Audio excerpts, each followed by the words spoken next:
Hola, ¿qué tal, gente? Ya estamos de regreso. Para más historias, en esta ocasión les traigo otra novela de Lovecraft, La maldición que cayó sobre Sarnath. Suscríbanse y activen las notificaciones. Sin más, comenzamos. La maldición que cayó sobre Sarnath. Existe en la tierra de Mnar un lago vasto de aguas tranquilas al que ningún río alimenta y del cual tampoco fluye río alguno. En sus orillas se alzaba, hace 10.000 años, la poderosa ciudad de Sarnath, mas hoy ya no existe allí ciudad alguna.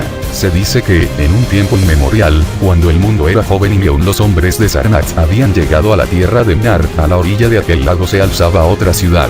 La ciudad de Ip, construida en piedra gris, que era tan antigua como el propio lago y estaba habitada por seres que no resultaba agradable contemplar.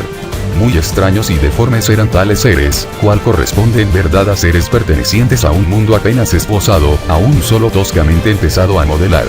En los cilindros de arcilla de cada perón está escrito que los habitantes de Ip eran, por su color, tan verdes como el lago y las nieblas que de él se elevan, que poseían abultados ojos y labios gruesos y blandos y extrañas orejas y que carecían de voz. También está escrito que procedían de la luna, de la que habían descendido una noche a bordo de una gran niebla, junto con el lago vasto de aguas tranquilas y la propia ciudad de Ip, construida en piedra gris. Cierto es, en todo caso, que adoraban un ídolo, tallado en piedra verde mar, que representaba a Bokrug, el gran saurio acuático, ante el cual celebraban danzas horribles, cuando la luna gibosa mostraba su doble cuerno. Y escrito está en el papiro de Ilarnec, que un día descubrieron el fuego y que desde aquel día encendieron hogueras para mayor esplendor de sus ceremoniales. Pero no hay mucho más escrito sobre estos seres, pues pertenecieron a épocas muy remotas y el hombre es joven y apenas conoce nada de quienes vivieron en los tiempos primigenios. Al cabo de muchos milenios, de eras incontables, llegaron los hombres a la tierra de Mnar. Eran pueblos pastores, de tez oscura, que llegaron con sus ganados y construyeron Traga, Ilarnec y Cadaperón en las riberas del tortuoso río Ai. Y ciertas tribus, más osadas que las otras, llegaron hasta las orillas del lago y construyeron Sarnath en un lugar donde la tierra estaba preñada de metales preciosos. No lejos de Ip, la ciudad gris, colocaron estas tribus nómadas las primeras piedras de Sarnath, y grande fue su asombro a la vista de los extraños habitantes de Ip. Mas a su asombro se mezclaba el odio, pues, a su juicio, no era deseable que seres de aspecto semejante convivieran, sobre todo al anochecer, con el mundo de los hombres. Tampoco les agradaron las extrañas figuras esculpidas en los grises monolitos de Ip, pues nadie podía explicar cómo habían pervivido tales esculturas hasta la aparición del hombre, a no ser porque la tierra de Mnar era como un remanso de paz y se hallaba muy a trasmano de las demás tierras, tanto de las tierras reales como del país de los sueños. A medida que los hombres de Sarnath iban conociendo mejor a los seres de Ip, su odio iba en aumento, y a ello no dejó de contribuir el descubrimiento de que estos seres eran débiles y blandos sus cuerpos al contacto con piedras o flechas.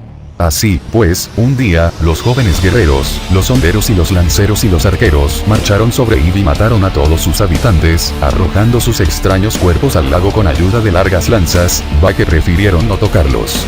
Y como tampoco les agradaban los grises monolitos esculpidos de Ip, también los arrojaron al lago, aunque no sin antes maravillarse del inmenso trabajo que habría debido costar el acarreo de las piedras con que estaban construidos, ya que éstas sin duda procedían de regiones remotas, pues en la tierra de Mnar y en países adyacentes no existía piedra alguna que se pareciese a ella. Así, pues, nada quedó de la antiquísima ciudad de Ip, excepto el ídolo, tallado en piedra verde mar, que representaba a Bokrug, el saurio acuático, el cual fue llevado a Sarnath por los jóvenes guerreros, como símbolo de su victoria sobre los arcaicos dioses y habitantes de Ip y como señal también de hegemonía sobre toda la tierra de Mnar. Mas en la noche que siguió al día en que había sido instalado en el templo, algo terrible debió suceder, pues sobre el lago se vieron luces fantásticas y, por la mañana, notaron las gentes que el ídolo no estaba en el templo y que el sumo sacerdote Taranish yacía muerto, como fulminado por un terror indecible, y, antes de morir, Taranish había trazado con mano insegura, sobre el altar de crisólita, el signo de maldición. Después de Taranish se sucedieron en Sarnath muchos sumos sacerdotes, mas nunca volvió a encontrarse el ídolo de piedra. Y pasaron muchos siglos, en el curso de los cuales Sarnath se convirtió en una ciudad extraordinariamente próspera, hasta el punto de que, excepto los sacerdotes y las viejas, todos olvidaron el signo que Taranish había trazado en el altar de crisólita. Entre Sarnath y la ciudad de Ilarnec se creó una ruta de caravanas, y los metales preciosos de la tierra fueron canjeados por otros metales y por exquisitas vestiduras, y por joyas y por libros y por herramientas para los orfebres, y por todos los lujosos artificios de los pueblos que habitaban en las riberas del tortuoso río y aún más allá. Y así creció Sarnath, poderosa y sabia y bella, y envió ejércitos invasores que sojuzgaron las ciudades vecinas. Y, por fin, en el trono de Sarnath se sentaron reyes que gobernaban toda la tierra de Mnar y muchos países adyacentes. Maravilla del mundo y orgullo de la humanidad era Sarnath la Magnífica. Sus murallas eran de mármol pulido de las canteras del desierto y su altura era de 300 codos y su anchura de 75, de tal modo que, por el camino de ronda, podían pasar 2 carretas a la vez. Su longitud era de 500 estadios y rodeaban la ciudad excepto por la parte del lago, donde había un dique de piedra gris contra el que se estrellaban las extrañas olas que se alzaban una vez al año, durante la ceremonia que conmemoraba la destrucción de Tenía Sarnath 50 calles, que iban del lago a las puertas de las caravanas, y otras 50 más que iban en dirección perpendicular a aquellas. De ónice estaban pavimentadas todas, excepto las que eran vía de paso para caballos, camellos y elefantes, estando estas empedradas con losas de granito. Y las puertas de Sarnath eran tantas como calles llegaban a sus murallas, y todas eran de bronce y estaban flanqueadas por estatuas de leones y elefantes esculpidos en una piedra que hoy desconocen ya los hombres. Las casas de Sarnath eran de ladrillo vidriado y de calcedonia y todas tenían un jardín amurallado y un estanque cristalino.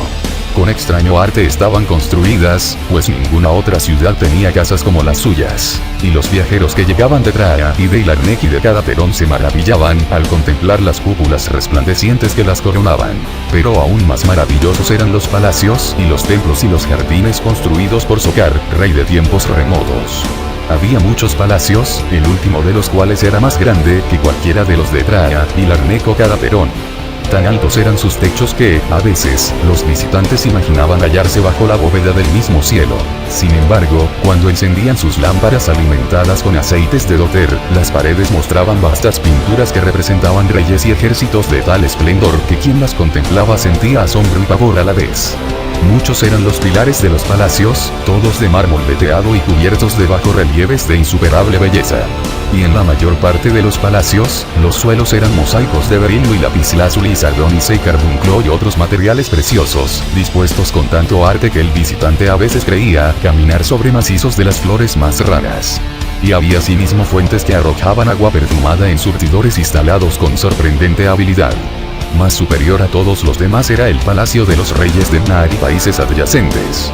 El trono descansaba sobre 2 leones de oro macizo y estaba situado tan alto que, para llegar a él, era preciso subir una escalinata de muchos peldaños.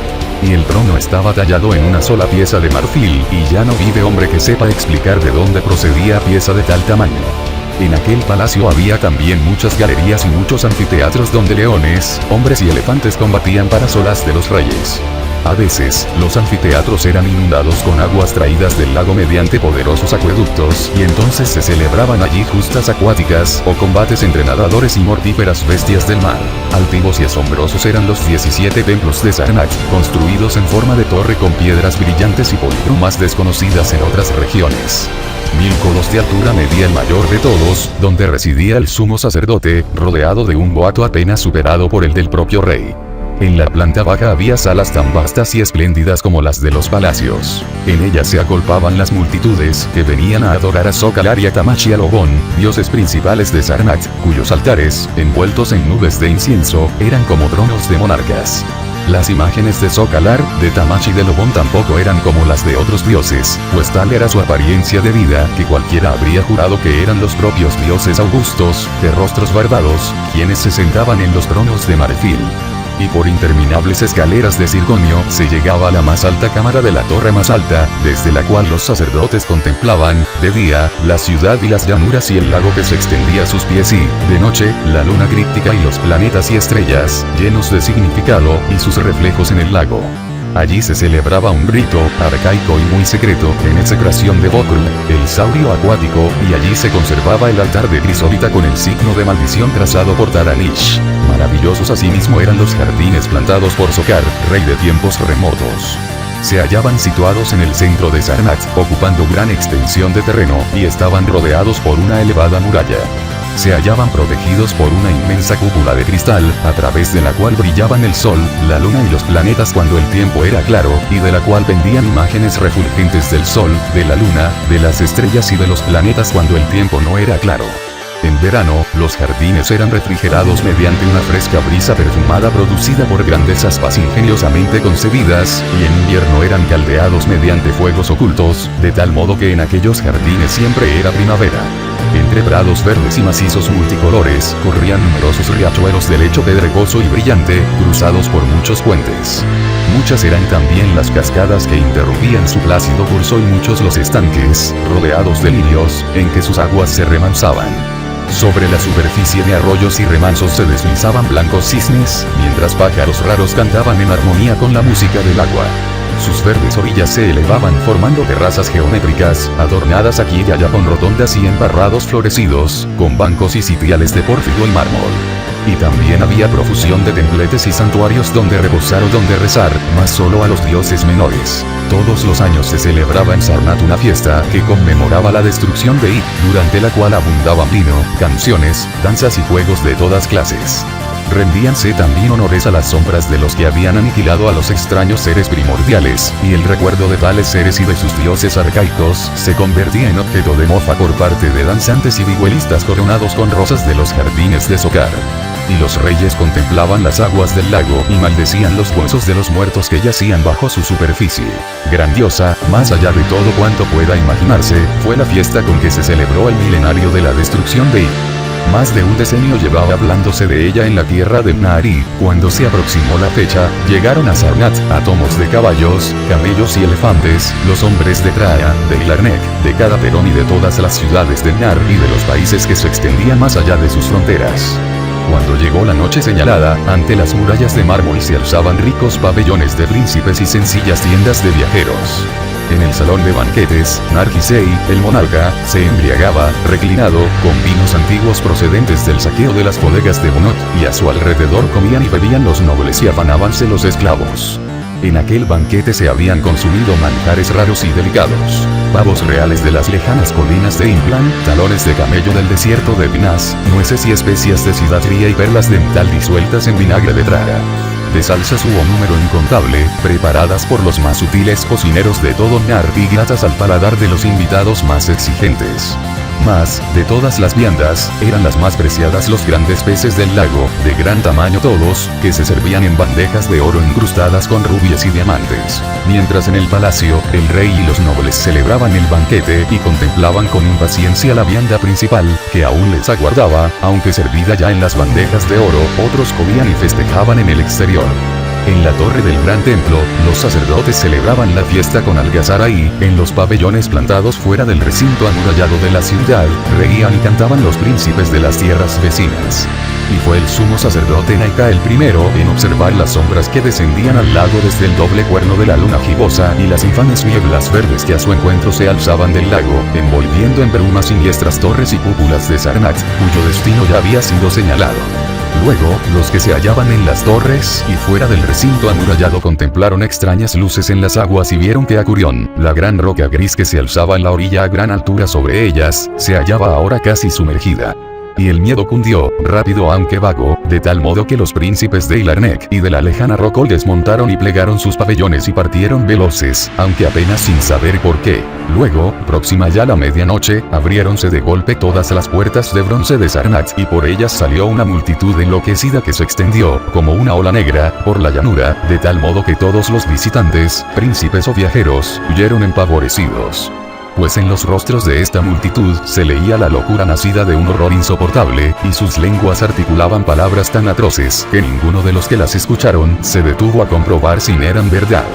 Algunos hombres de mirada alucinada por el pánico gritaban a los cuatro vientos lo que habían visto a través de los ventanales del salón de banquetes del rey, donde, según decían, ya no se hallaban Nargisei ni sus nobles ni sus esclavos, sino una horda de indescriptibles criaturas verdes, de ojos protuberantes, labios flácidos y extrañas orejas y carentes de voz. Y estos seres danzaban con horribles contorsiones, portando en sus arpas bandejas de oro y pedrería de las que se elevaban llamas de un fuego desconocido. Y en su huida de la ciudad maldita de Sarnath a tomos de caballos, camellos y elefantes, los príncipes y los viajeros volvieron la mirada hacia atrás y vieron que el lago continuaba engendrando nieblas y que Acurion, la gran roca gris, estaba casi sumergida. A través de toda la tierra de Mnar y países adyacentes se extendieron los relatos de los que habían logrado huir de Sarnath, y las caravanas nunca más volvieron a poner rumbo a la ciudad maldita, ni codiciaron ya sus metales preciosos. Mucho tiempo transcurrió antes de que viajero alguno se encaminase a ella, y aún entonces solo se atrevieron a ir los jóvenes valerosos y aventureros, de cabellos rubios y ojos azules, que ningún parentesco tenían con los pueblos de Mnar. Cierto que estos hombres llegaron al lago impulsados por el deseo de contemplar Sarnath, mas, aunque vieron el lago vasto de aguas tranquilas y la gran roca Acurion, que se elevaba en la orilla a gran altura sobre ellas, no les fue dado contemplar la maravilla del mundo y orgullo de la humanidad. Donde antaño se habían levantado murallas de 300 codos y torres aún más altas, ahora tan solo se extendían riberas pantanosas, y donde antaño habían vivido 50 millones de hombres, ahora tan solo se arrastraba el abominable reptil de agua. No quedaban ni aún las minas de metales preciosos. La maldición había caído sobre Sarnath, mas, semienterrado entre los juncos, percibieron un curioso ídolo de piedra verde mar, un ídolo antiquísimo que representaba a Gokul, el gran saurio acuático. Este ídolo, transportado más adelante al gran templo de Ilarnek, fue adorado en toda la tierra de Mnar siempre que el doble cuerno de la luna gibosa se alzaba en el cielo. Bueno gente, eso ha sido todo. Esta novela es corta, por lo que es todo de la misma. Pronto subiré más contenido. Agrégame en Facebook, el enlace en la descripción. Que les vaya excelente, hasta pronto.